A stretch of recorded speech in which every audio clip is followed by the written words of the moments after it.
late breaking. This is WDSU News at noon. Happening now, the NOPD will release body camera video showing what happened when a cop shot a man in a St. Claude neighborhood on November 6th. Our Sherman DeSalle got to see the video himself.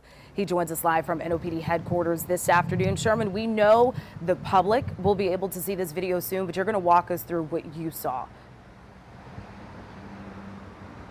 Yeah, that's right, Christina. The public will be seeing this soon. As soon as WDSU obtains the video, we will show it on our website. But here's what I was able to see. The 15 minutes between the time that the first officer arrived on the scene in the St. Claude neighborhood and the time that the suspect was apprehended after those shots were fired in that neighborhood. This happened on November 6th, about 11 o'clock, a little after 11 o'clock at night.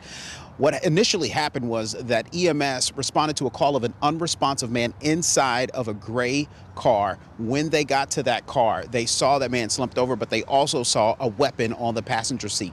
That's when they dialed back their response and called NOPD. The first officer to respond was Officer Rakeen Jones. He's been on the force for a little over a year and a half. And Superintendent Sean Ferguson says he was extremely happy to see the type of response that Officer Jones and Officer Adams had to this shooting.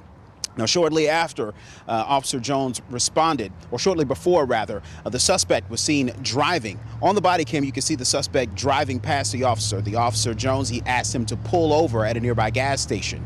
After the man gets out of the car, Officer Jones asked him to put his hands up.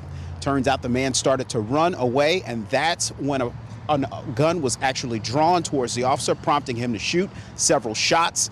There were a total of 16 shots between the two officers that responded, at least 9 shots from the suspect, according to NOPD. And then we also see the apprehension, and in a rare move, the same officer that was initially in the officer-involved shooting was a part of the apprehension. And I asked Superintendent Sean Ferguson about that.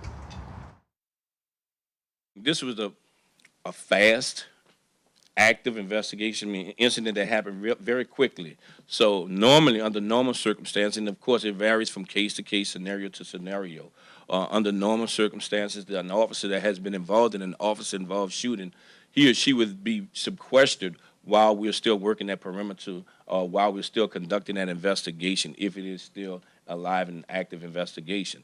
However, this is something that evolved very rapidly.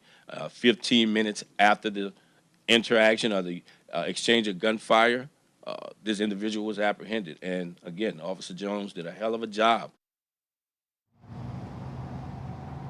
Now, again, this is part of NOPD protocol. Whenever there's an officer-involved shooting, the media is invited to watch the footage before it is released to the public, and then they give the press conference. So you at home, you'll be able to see the same footage that we saw. You'll see exactly 3 types of videos, one from a body camera of each officer that responded, as well as the apprehension.